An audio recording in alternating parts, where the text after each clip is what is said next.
আজকে আমরা মাইক্রোসফট এক্সেলের নবম পাঠের টিউটোরিয়ালটি দেখব। প্রথমেই সবাইকে লার্নিং ডেটাওয়ার্কসে স্বাগতম এবং ভিডিওটি শুরু থেকে শেষ পর্যন্ত দেখার আমন্ত্রণ রইল।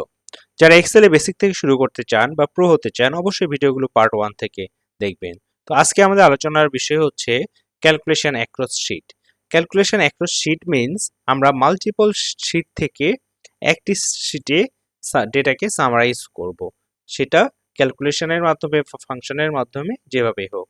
আমাদের এখানে 2022 এবং 23-এর একটি বিক্রয়ের ডেটা দেওয়া রয়েছে যেখানে রিটেলস ডেটা রয়েছে। এখন আমাদের এখানে সেলস 22 এবং 23-এ বলা আছে ডেটাকে সাম আপ করতে। তো টোটাল 22-এর সেল এবং 23-এর সেল এবং এখান থেকে টোটাল সেল বের করে কমিশন বের করতে বলা হয়েছে। তো আমরা টোটাল যদি 22-এর সেল বের করতে চাই তো 22 থেকে আমরা টোটালকে যদি কন্ট্রোল সি এবং এখানে এসে যদি কন্ট্রোল ভি দিই তাহলে ডেটাটা ইরোর আসতেছে। ইরোর আসার কারণটি যেহেতু এক সেল থেকে আরেক সেলে যখন আমরা ফর্মুলাটি কপি করব তখন সেটি ফর্মুলা হিসাবে আসবে না, এটি ইরোর আসবে। তাহলে এটি সলভনেসটা কিভাবে হবে? সলভনেস আমরা এক্সাম্পল একটু দেখে নেই। আমরা যদি এখানে সাপোজ 200 লিখি, এখন আমরা চাচ্ছি 200 কে এখানে নিতে। এই জন্য আমরা 200 লিখলেই কিন্তু এই ভ্যালুটা এখানে আসতেছে না, আমরা এটা লিখে নিচ্ছি। তো এটি না করে আমরা যদি ইকুয়াল সাইনকে কল করে জাস্ট এই সেলে যদি ক্লিক করি তাহলে আমাদের সেল নেমটা চলে এসেছে। এবার যদি ইন্টার প্রেস করি তাহলে আমাদের কিন্তু সেল ভ্যালুটি চলে এসেছে। তো সেম অ্যাজ আমাদের যেহেতু 22 সালের সেলসের টোটাল যোগফলটা নিতে হবে সেই জন্য ইকুয়াল সাইনকে কল করব। ইকুয়াল সাইনকে কল করে আমরা সেলস 22-এ যদি যাই তাহলে আমাদের ফর্মুলা বারে সেলস 22 নেমটি চলে আসবে এবং এরপর একটি বিস্ময়সূচক চিহ্ন চলে আসবে।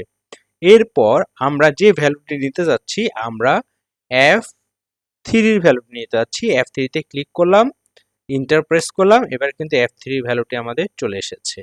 এবং সেম অ্যাজ এখানেও 23 সালে আমরা ইকুয়াল সাইনকে কল করব, করে 23 সালের যে সেলসের টোটাল ভ্যালুটি তে ক্লিক করব, F3 ইন্টার প্রেস করব, আমাদের 23 সালের সেলসটিও চলে এসেছে। দেন এখন টোটাল সেলস বের করতে হবে বলা হয়েছে। তো টোটাল সেলস দ্যাট মিনস দুটাকে আমাদের সাম করতে হবে। তো এখানে আমরা সামের ফর্মুলাটি ইউজ করতে পারি। ইন্টার প্রেস করব, আমরা দুটাকে সাম করে নিয়েছি। পূর্বের ভিডিওতে আমাদের সামের ফর্মুলাটা দেওয়া আছে, দয়া করে দেখে নেবেন। দেন এখন এটাকে আমরা ফিল হ্যান্ডেল করে ফেলবো, দ্যাট মিনস ইনস্ট্যান্ট কপি যাকে বলে। ওকে, এই পর্যন্ত ঠিক ছিল। এখন আমরা কমিশন বের করব এবং কমিশনটাও কিন্তু আমাদের এই শীটে দেওয়া নেই। কমিশনটা আমরা 23 সালের শীট থেকে নিয়ে আসব। এটিকেও আমরা সেম ভাবে ইকুয়াল সাইনকে কল করব, করে যেহেতু পার্সেন্টেজ হবে সেহেতু আমাদের টোটাল সেলের উপর তো টোটাল সেলকে সিলেক্ট করব। এরপর মাল্টিপল করার জন্য আমরা শিফট মাল্টিপল সাইনে বা স্টার যাকে বলে শিফট 8 প্রেস করলে আমাদের সাইনটি চলে আসবে। এবার সেলস 23-এ গিয়ে আমরা জাস্ট কমিশনটাকে সিলেক্ট করব, ইন্টার প্রেস করব। এবার দেখা যাচ্ছে আমাদের কমিশন কিন্তু টোটাল সেলের উপর যে কমিশন সেটি চলে এসেছে। বিশেষ সূচকের পরে যে 1, দ্যাট মিনস সেলস 23-এর যে 1 এর ভ্যালু এটি। এখন যদি আমি এটাকে ফিল হ্যান্ডেল করে দেই তাহলে কিন্তু আমাদের পার্সেন্টেজ আসছে এবং একটু ভ্যালু আসছে। তো আমাদের এই ভ্যালুগুলো ইনকারেক্ট ভ্যালু, এগুলো কারেক্ট নয়, বিকজ এখানে J2 তারপর J3 J4 এইভাবে এসেছে। এইভাবে আসার ফলে কিন্তু J23 এর পরে কিন্তু কোনো মাল্টিপল নাই, শুধুমাত্র J1-এই হচ্ছে আমার কমিশনের রেট রয়েছে, এরপরে কিন্তু রেট নেই। দ্যাট মিনস এই ভ্যালুগুলো ভুল এসেছে। এগুলোকে আমরা মানে এটিকে কিভাবে আমরা কারেকশন করতে পারি?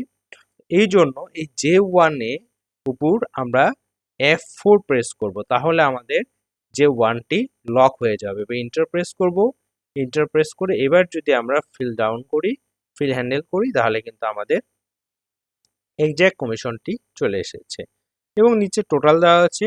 খুব সহজে আমরা টোটালটি বের করব, ডেটাকে সেলকে সিলেক্ট করব, করে অল্টার ইকুয়াল দিলে কিন্তু আমাদের টোটাল ভ্যালুটিও চলে আসবে।